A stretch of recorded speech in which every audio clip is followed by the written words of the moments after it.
Yay. Well, hello and welcome to another episode of the Herbal Mana Podcast. Today, we're going to revisit a conversation we started a little while back with Gerri Varas. Varas, right? Paris.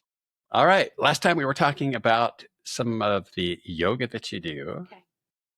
and your retreats. Kind of like to get into what goes on at the retreats. And then you were talking before we got on about Ayurveda. Is that, did I pronounce Yeah, it correctly? perfect. Okay, I want to make Right. sure we touch on that. That seems really interesting. Let's start with the retreats. I want to dive a little bit deeper. What does somebody experience at the retreat? What's the schedule like? How intense is it? Is it relaxing? Yeah, no, intense. That word for me, associated with me, doesn't go. There's nothing No, intense. no intense yoga. I can tell you, my first experience with yoga lasted about half an hour. It was P90X yoga, which put me off yoga for quite a while. It was pretty intense. I came away pretty sore, got a heck of a workout. It was not what I expected. The next time I did yoga Mhm. was at a resort near Park City, Utah, and it was lovely, relaxing, centering. It was great. Then I got a whole different view of yoga, which sounds more like what I would expect at your retreat. Yes, yes. Very relaxing. I mean, this retreat is a place for you to come home. Come home to yourself, to gift yourself the weekend, to find some healing, right?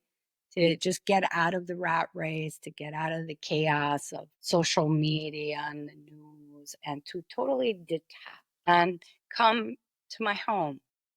People will come to my home. So it's very sacred, this retreat, right? Because I'm opening my doors, right? People will stay here and it'll be like coming home. You'll have food, beautiful food. You will have this beach that you just walk to and you're there. And it's just so the natural beauty here is healing. We will have classes. It'll be May 16th to the 18th. So I don't know if it'll be very, very warm at the beach because it does get very warm. But we have facility places here where we can do classes indoors with the view of the sea. So it's not going to be a problem. But my goal is to have everything on the beach, right? Doing morning yoga is essential, setting intention for that day in the morning. And maybe the intention is just simply just to be kind to yourself. And maybe you just want to go lay on the beach or you want to go swimming in the pool. Really, it's up to you. I'm never going to force you any of the participants to do the classes or do the activities. But if you don't want to, there's no judgment, right? If you just want to lay down and eat my food, that's good. We did yoga, right? Because yoga never forces, it never pushes anyone. It's just there for you. And so, with that in mind, I will be there for you when you're here. I'll take care of you like the good mama that I am. You know what I mean? That's my vibe. I'm going to be your mama for a couple of days, right? We're going to do some yoga in the morning, then go take a nice break, go swimming in the sea. I went just the other day, threw myself in. I said, what the heck? It was cold. I didn't care. I dunked myself under and it just purifies you. It's just an experience, these waters that we have here. Then I like to do like mindful meditation practices, again, teaching people about the mechanics of of meditation and some of the guidelines like don't judge yourself and be kind to yourself if you're having thoughts, let go of expectation, those kind of like little guidelines that you need to know before you go into a meditation. Just tuning into your breath and the sensation of the breath, teaching people that. And then of course it always goes in a little deeper with me in those practices. Every practice, the way I teach is really from heart center, and I really open myself up and I'm able to just guide people and recognize where they need a little more support and guidance. And I love that about being the teacher to notice those little subtleties in someone and giving them a tool to help them to heal. So meditation for sure, always and forever. I'm going to do that. And then we're going to have learn how to cook something like a little group activity within the kitchen. And we're going to smash some garlic and get our frustrations out, the garlic, and cut up some vegetables. And I don't know what I'm going to prepare because I like to just wait for the moment and say, okay, we're going to make this. And, it's about intuitively cooking. So I have a big family like you do, and you know how you have to cook for the army, and, it has to be the big casseroles, and life is different now. And so I don't need to make these big casseroles anymore. And now it's like I walk into the kitchen and it's like whatever I have. And I'm just go and grab whatever that's there. And I make something out of it. So there's no planning in the meal. There's no nothing. I don't have to worry. I have everything in there. I can make something delicious and healthy. So with that kind of sense, to bring in more freedom in the kitchen, we're all tied to these recipes and how much and how that drives me crazy. I can't bake to save my life, but I have a daughter-in-law who bakes great, so I don't have to worry about that. But I pinch and I never measure anything. And I love that. It's just like you just throw it in. Like my mother in the kitchen. We ask her to write a recipe down. Well, gosh, I don't know. It just kind of flows. I do what I do. Who does that? That's my mother. Your mom? And she is a wonderful cook. Yeah. Wonderful. But if we're having her meatloaf, it's going to be different every time. Yeah. But delicious. And it's always wonderful. Delicious. Oh, yeah. And it's how she's feeling in that moment. She's feeling a little spicy and she's going to throw in a little more spice. You know what I mean? Or it speaks to how you're feeling in the moment when you're adding these ingredients together, and smashing garlic. Gosh, that's therapeutic, Todd. It has to be. Okay. I'll take your I kind of like a recipe. I want to follow some instructions. Yes. It's so much fun. I was experimenting just this morning with smoothies and it did not go well. Don't have quite the sense you've got for the food. You can get it. You can do it, Todd. I think so. It's just I don't know. Recipes have always confused me, and reading directions, I have to do it in order to learn.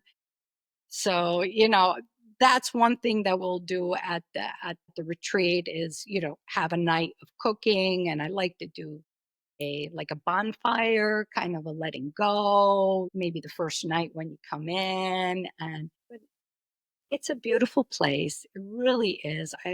It's just lovely. You have eagles and seagulls in the same sky. Just behind my house, there's a nest of eagles, and they're always flying by. Owls show up. Sometimes they show up on my patio. Dolphins are always showing up. I have kayaks, so it'll be perfect time of year to go kayaking. So again, allowing the natural elements to help us to heal, to rejuvenate, along with the yoga and the food, and then all the love. All the love. That's it. That's it. That's the secret ingredient. Boom. Love. What's an ideal size for the group? What do you shoot for? Is this? I can fit 3 more people. 3 more for a total of how many, roughly? It would be 5. So I have 2. So 3 more. That would be the max that I could do. Wow. I like that. Yeah, I was picturing a bigger, less intimate group. It'll be more fun. That sounds lovely. What'd you say? I'm sorry. That sounds great. Oh, I was just picturing a bigger group, less personal, less engaged. No, this sounds wonderful. No, I don't like big groups. Like I told you, I had a small studio space, and I think it helps to have more connection with people. I can pay attention to you better than having 10 people, right? Yeah, 10 people, that's great, right? But it'll be hard to distribute my time, right? So I have that going on May 16th through the 18th. And if you want add-ons to your visit, I do Reiki healing as well. and I love to do it. So you can add on to that. Awesome. And again, we can do it beachside. Everything's beachside, right? I love that. And you can get a massage if you like. I can call the girl and come, and she can give you a massage. And there's the horseback riding, the horse guru who comes here, and we do mindful ride. Mindful ride, huh? Yeah. Just noticing. We always rode for a purpose when I was a kid. It's always chasing cows or something like that. No mindful rides when you're chasing the cow. Not on the farm. Little different vibe. A big different vibe, of course. You had to work. You had to get the day going and do all the things that you needed to do. No one was being mindful. Everyone was working. So I get it. Yeah. Yeah. No, this one will be a mindful one. You get to know you get to know the horse, touch the horse, notice how it feels, smell the horse sometimes, the horse. That's inevitable. You can smell the horse. Hear the horse. Notice all the little nuances of a horse, maybe for the first time. It can be very powerful because horses have the capacity. They say that the heart of a horse is like 5 times as a human. And this is why they use horses for therapy, because a horse is able to emit this love frequency. It's a very high frequency, and it helps people to heal. So not for nothing that horses are really effective in healing. I loved spending so much time with the horses as a kid. I was actually getting therapy. You were getting therapy. So did you do all that stuff? Like, did you go to rodeos and things like that? We did. We never competed in rodeos. We had Hereford cattle, but we had horses for the cattle. And of course, we did rodeos. We went to the rodeos, not as participants, just as spectators. What a lovely. Not as participants. I never went to a rodeo in my life, Todd, ever. And just next to my house in Arizona, there's a farm and they had a rodeo. And I was like, let's go check it out. And when I went, all I could see were just families and little girls with little bows in their hair, pink bows in their hair. And they had all the get up and all the families supporting. I had no idea it was like that. Yeah, very family oriented and a lot of fun. And a lot of fun too. Yeah. That's fun. Before we got on, you were talking about a little different, older form of sort of yoga. You called it Ayurveda. Okay, let's talk about. And it was fascinating because you were talking about the age and also how diet ties in. I want to hear about that a little bit more. Okay, so let me just give you a simplistic view on Ayurvedic medicine. So Ayurveda means what is it? It means life, and Veda means knowledge. So it's the study of life, or AKA the study of nature. It predates 5,000 years. It's an oral tradition, so it may be even older than that. And it's a sister science with yoga. So the yogis or the rishis, the holy men, would do yoga, of course, and then practice this Ayurvedic medicine. Okay, so it's the study of nature. Okay, so the main principle of Ayurveda is that all the elements in nature, the characteristics of the elements are within us. And this is our blueprint. So it's based on air, fire, and water, Vata, Pitta, Kapha. Okay. And these are called doshas. So the metabolic principle of connecting the mind and the body. Okay, that's the dosha. So, okay, let me back up maybe a little bit here. So we have all 3 elements: air, fire, and water, Vata, Pitta, Kapha. Those are their Sanskrit names, okay? So we possess those elements. We possess all 3 of them, but we dominate only in one. There are cases where you can be a double dosha, a tridosha, but for simplicity's sake, let's stick with the one. So we lean toward one. And it's based on like our body structure, our hair color, our hair texture, our eyes, our personality. So everything is encompassed in the questions that when you're taking a dosha test, you would answer. Like, are you short? Are you tall? You answer these questions, and then it gets tallied, and then you get the verdict. What are you? So let's start with, okay, I have this here. So we did that. Okay, I covered that. So you can take the dosha test. You can take a dosha test online. They have free ones everywhere. You can do it there. Or, there's a Perfect Health book that I have by Deepak Chopra, who has dosha tests inside that book. And so you determine what you are.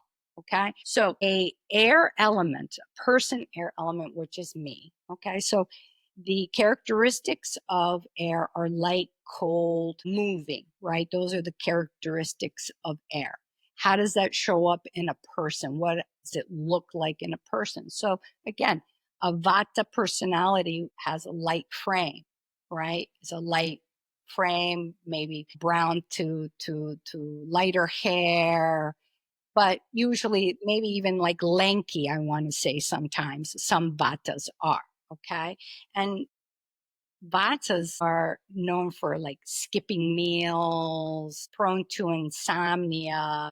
Vata controls the nervous system, so we're prone to anxiety and depression, where our energy comes in spurts. So it's like this whole thing under the Vata, right? So that's the Vata. So we will say, okay, let's see, what would Vata need to eat to balance it, right? Because the Vata is air, it's light. So you need to ground the Vata. So how do you do that? Eating salads, no good, right? Because I used to eat a lot of salads, and that aggravated my Vata. I had no idea, right?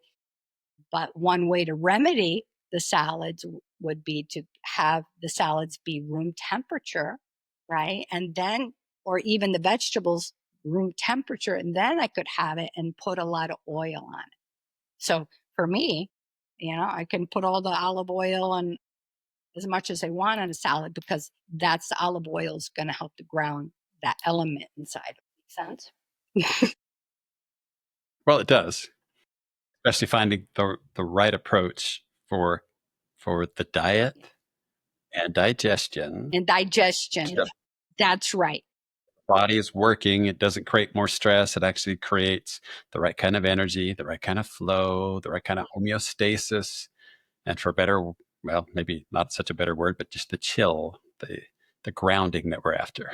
The grounding, right? So again, the Vata needs salt, sour, sweet tastes, right? Vata, they say you can have a sweet tea and a cookie at 3:00. It's a rule. I do. Okay. It's a rule. It's a rule, but it's good for my dosha. Okay. And so again, ginger, I can add ginger, fennel, eat almonds are very good. Again, staying away from those leafy greens, because those are the things that are going to make me feel light. Okay. So we got Vata down. So now let's go to a fire person out. Let's go to the fire person out. Pitta, Pitta. Okay, so Pitta's characteristics are hot and sharp and intense, right? Fire controls the digestive system. So Pitta person is a medium build, very strong, medium endurance, tendency to burn out, right? Because it's ambitious. A Pitta person is ambitious, has a sharp intellect, but at the same time, under stress, Pitta can get angry and irritable, suffer ulcers, have rashes like eczema. So that's a Pitta person, right? And Pitta people, maybe a fiery redhead, that's a Pitta, right? So Pitta needs to be cooled down and needs warm, not hot food, but warm food, lukewarm food, and cool food. So this is the reverse. The Pitta, all the leafy greens you can eat to balance Pitta. You get to eat, and raw vegetables are very good, but you have to decrease salt and you have to decrease oil and butter, and because that will aggravate it. Again, lighter foods for that fiery that fiery element. And some of the foods that they can eat, what are they here? They have cold milk, ice cream. They can eat ice cream. Isn't that great? It must be one of those. I want to be Pitta too. But avoid fermented food if you're a fire, right? Vinegar, salad dressings, fried food. Pittas, they have a strong digestion, so they think they can eat anything. And that's when they get into trouble, because then they eat all the fried foods, all the good stuff, really. I mean, fermented food, fried, not too fried. I'm not a big fan of too much fried, but fermented food I love, like kimchi. My mom makes a lot of fermented stuff too, but they have to avoid the fermented because it'll aggravate it. Funny. Any questions with that one? What do you think? What do you think you are? Well, so far, I adore ice cream. I can't do fermented foods because of histamines. I do love barbecued ribs. Does that fit in there too? I guess you could do it. Not too many I hope spices. so. Barbecued ribs, ribeye steak, salmon. Good. And you know what, Todd? I want to mention, when you follow this kind of medicine, this Ayurvedic medicine, and when you start to just implement a few things. And just implementing a few things, you feel like your body's receiving the food in a different way. You can feel it like settle in the stomach in a whole different way. It's so soothing. It's like when my Vata is aggravated and I have a bowl of pasta fagioli, oh my gosh, that is just like, it feeds my cells. It really does. So you really feel it on a cellular level. And it's not hard. It's not hard, right? So let's move on to Earth, the jolly old Kapha. That's what we'll call it, right? Kapha. So what are the characteristics of Kapha? Solid and stable. So a Kapha person is a solid, powerfully built, like has a very good, like a very strong person, right? Kaphas are big, like football players, right? Like football players. They're very big built people, right? And they're very strong. And they have a very good endurance, slow and steady. And the Kaphas are known for being like the gentle giants. Those are the ones that never want to rock the boat, that they'll be compliant. They don't want to stir the pot. Anything in the name of peace is a Kapha personality. They're so chill. They are the most chill element of the three. And people envy Kapha personalities because they're just so easygoing. That's a Kapha. Okay. I like that one. Is there still ice cream in that one? I don't know. No, because the Kaphas are tranquil, relaxed, they're calm, they're slow to anger, but they also have a tendency of getting stuck too. So that's a part of their personality.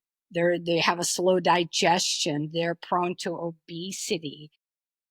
They tend to eat their emotion. So this is the Kapha not in balance, but if a Kapha is in balance, is loving and forgiving and accepting and just the best person to have in your life, when they're in balance. I think I want to be that person, but I still need the ice cream. Okay. Well, so yeah, of course, the Kapha is heavy, right? So the Kapha needs to get light. So again, leafy greens are great for Kapha. So they want warm, light foods, right? Minimum butter. Let's watch the sugar and the salt, mushrooms, eggplants, apples, pears, and some spicy food to get Kapha moving.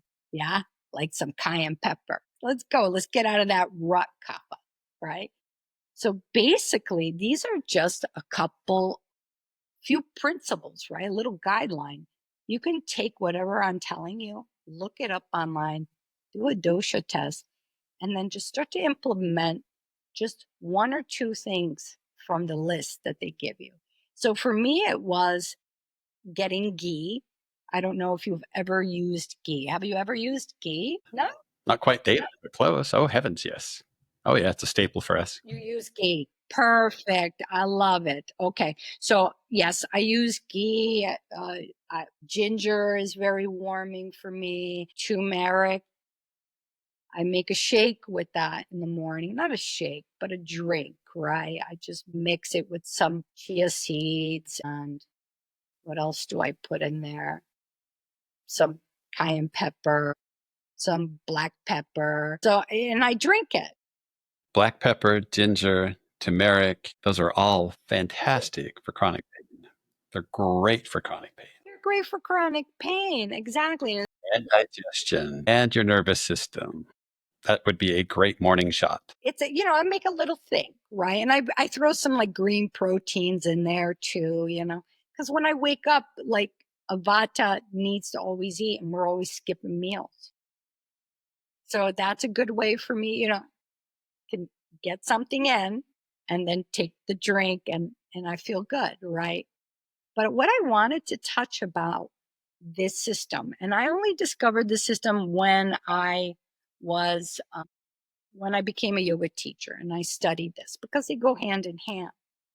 And and going through all my books that I have before this podcast, and I discovered as I was reading, like, I do this and I do this, and I'm thinking back to when I was younger, and after having children and my first, like, gaining weight, right? I like never gained weight in my life. And I don't know, I kind of, I got to do something, be skinny again. And I fell into that like fat-free diet, don't eat any fat. Okay. So, Yeah, train wreck. Been there, did that. Got hold of a book on, it was about 21, called Eat to Win. High carb, low fat, low protein. And it worked well because I was 21. It works well. And I could play ball all day. I could run all day. But you can't keep that up very long. No, you can't keep it up. And now knowing about my blueprint, that I need oils, I need to feel warm food inside of me to bring balance. And I, thinking back, I was like, oh my God, that time was like so unsettled. I was like prone to anxiety and depression all over the place. And it was because I was denying my body the one thing that I need was fat. So when you know this blueprint, then everything else comes secondary. Any fad diet will not take precedent over your blueprint. You'll know how to eat properly, right? So we talked about the clarified butter. Oh my God. It's great for balancing all of the doshas. What is clarified butter? Because not everybody knows what clarified butter is. It is, butter without the water. It's evaporated, right? Right. And you take it out. There are a few of the milk components that come out so that it's very digestible. Even folks that have problems digesting milk can usually handle ghee. It's typically not a problem because you're getting some of the milk proteins out and you're left with the essence of the butter fats. And it's very digestible, very soothing, easy to cook with, tasty to cook with, exceptionally easy to work with. It's so even if you're having milk problems, normally your milk problems are not lactose. Normally it's protein. It's the wrong kind of casein for a lot of folks that think they have a milk intolerance. Mm-hmm. And with a clarified butter, those are removed. So they end up with the ghee, which is much more appropriate for diets for just about everybody. And, not all ghees are equal. You got to make sure that it's organically sourced. Okay. Grass-fed, clean. Because the Hindus, they revered the cow. So when they made ghee, they made it because butter would not survive in India. It's too hot. It melts all over the place. So they made the ghee, and they think it's like, this beautiful liquid gold, and it's so, and now anyone can get it, right? It's amazing. And it just improves everything. Your skin, it coats you inside and outside, right? So it's very hydrating, let's say, right? So when I eat ghee, because the nervous system, my element, the nervous system is always heightened for me. So when I eat ghee, I feel it. Like I can feel it's like, chill out, Gerri. You mentioned the nervous system. We've got awesome products, but I can tell you they work better when your nervous system is not racked with anxiety. If you've got anxiety and you have chronic pain, the chronic pain registers more acutely. Yeah. And that's not just anecdotal, but that's Can I see through intensive studies. see it. You betcha. And it has frankincense in it. This one does. Frankincense and DMSO in this particular blend. We use a lot of frankincense. In fact, I should have grabbed my frankincense. Normally, when people talk about frankincense, they talk about the cute little 20 mil. That's what The frankincense I have just in the next room. You can't even see both my hands. The container, we buy it either in liters or gallons when we're manufacturing because we use so much. Gosh. Because we'll do enormous amounts of the essential oils in everything that we do. Wintergreen, peppermint, menthol, all kinds of things, depending on what we're trying to affect. And they're beautiful, absolutely beautiful. But more so if our folks are willing to take time to do things like yoga, meditation, getting the right diet. Because when your system is in balance and you're more grounded, we don't register pain as acutely. We don't have nearly the sensation. And this is something clinically proven. This is not just anecdotal and it's not just me talking about myself. This is clinically proven. When my body is feeling anxiety and I have pain, the pain will seem more acute. If I'm grounded, if I take time for mindfulness, meditation, meaningful breaks, even mini breaks during the day or retreats like yours, then my chronic pain, it can still be there and I'll be less afflicted by it. Yeah. And you're using frankincense, and that's the big kahuna of all the essential oils. King of oils. And it's interesting because frankincense is not just frankincense. There are about 12 varieties. We typically use 4. And then we'll adjust those in our blends depending on the terpene profile. So we can't just use Carteri, for instance. We need to get the Carteri, and we send it to an independent lab because we want to see the individual terpenes for that batch. And then we might match it up with Sacra that has a complementary terpene profile and then adjust our ratios. Because the right ratio of terpenes will give us the right outcome, the right pain outcome that we're after. So we can't just grab frankincense, and we certainly can't just go to Amazon and buy frankincense. There are good brands. Young Living's a good brand. doTERRA's a good brand. Of course, you're paying a ton because you're paying multi-level pricing. Plant therapy you can find online. Excellent choice. But we actually buy from the growers. They provide us certificates of analysis with their science. Then we go to an independent lab, and then we test independently with our science. Then we make the product, and we send the whole product out again for another independent test to make sure everything's showed up. Everything is doing exactly what it's supposed to do.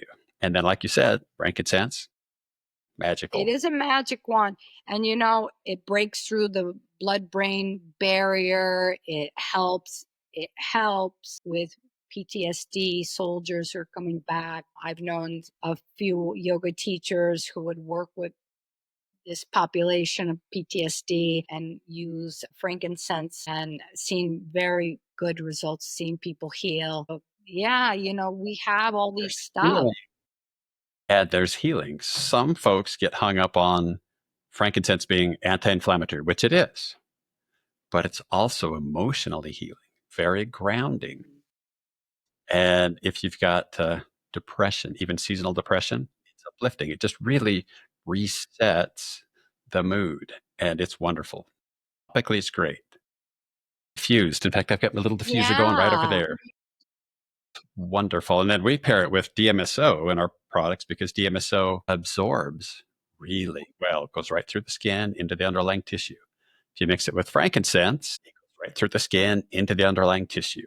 I love it. I put it on the back of my neck or the back of my spine, on the lower part. I'll put it on my front and my third eye. I mean, here in my wrists. And just, smelling the fragrance of the frankincense. I mean, it's no other. You just immediately chill out, it's really good. I wish I had all these tools when I was younger, but they came when they came. Yep. Now, one of our breakthroughs for Herbal Mana, this was actually a little bit before Herbal Mana, 10 years ago. I had my first knee replacement in January, back surgery in April, second knee replacement in December. When I got the first knee replacement, which is, if you ever had a knee replacement, they're fairly violent in a way. They cut the end of your femur off. They cut the end of your tibia off. They cut the bottom of your kneecap off, and then they start putting parts in. It's pretty invasive. The doc sent me home from the hospital with 3 opioids, and they were wonderful. I could take all 3 at once. That was what I was supposed to do.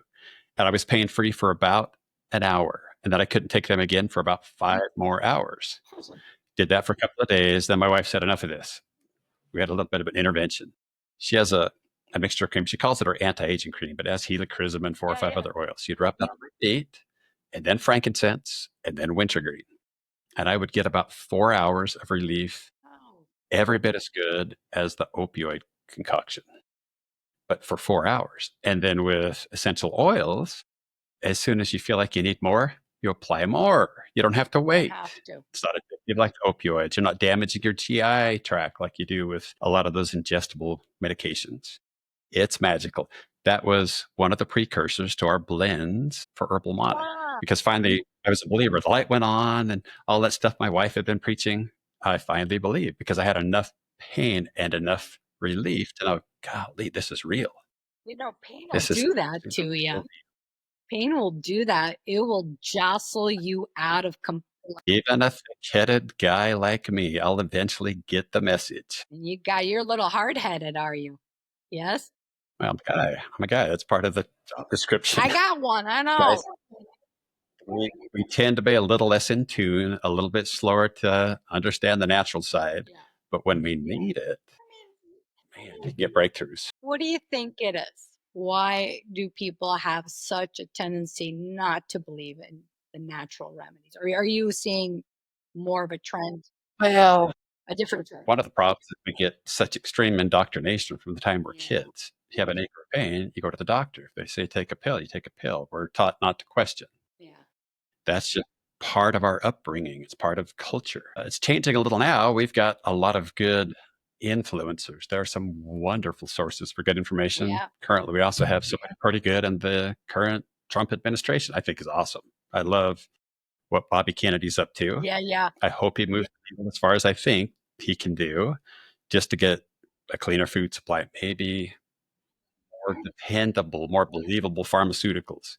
But anyway, I think a lot of it's that upbringing. Yeah. And also, I think with guys, we tend to be a little more linear in our thinking. We like lists. You mentioned you don't like recipes. Men tend to like recipes. I want a to-do list. It's therapeutic for me to have a to-do list. Now, as far as stopping, getting centered, getting grounded, meditating, that can be hard. I want a list, and I'll follow the list. So I think that's one of the reasons guys have a little more trouble. Not all, but guys tend to have a little more trouble with getting connected with the natural than women do. Women, well, at least the women I've worked with, tend to be a little less structured, a little less routinized, a little less dogmatic, and more open.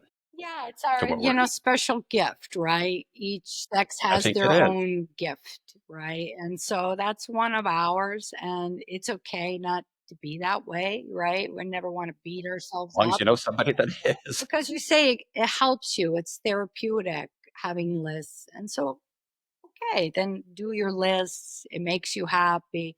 For me, forget about it. I'm going to throw the list away. I'm going to forget when I go to the grocery store, I'm going to forget 10 things. It's okay. It's a part of who I am. So, you know what I mean? And just accepting, who we are, right? Who we are and being forgiving and making space for ourselves. And that's what we really need more, like you said, we have this upbringing with the structure, societal structures. And like for me, I grew up in a very traditional Italian family, and the ultimate goal was you needed to be a good Italian girl. Right. And so my whole life, I've been trying to be a good Italian girl. Right. But I fell short so many times. And, you just beat yourself up because I failed. I'm not the good Italian girl. But what is that anyway? Right. That's just something that, I've been hanging on to, or some concept. It's not true. Right. So I'm allowed to fail. I'm allowed to stumble. I'm allowed to do all the human things and not beat myself up about it. Right? That's what it's all about. Much better approach. I like it. Well, I hope folks take advantage of that retreat. I think it's brilliant. I hope so too. Absolutely brilliant. I hope so too. The retreat's going. So whoever wants to sign up, those 3 spots are here. After that date, do you have another date set? Yes, I'm going to do a fall one, but I don't have dates yet. So I have to, take some time, meditate, look at the number, do all my like little magic, and then I'll have a weekend. All right. I love it. All right, Todd. Well, thanks again for being on. This was fun. We're going to have to do this again. All right, Todd. Be well. Great. It's so nice to talk to you, and enjoy your weekend. I will enjoy my weekend. Take care. All right.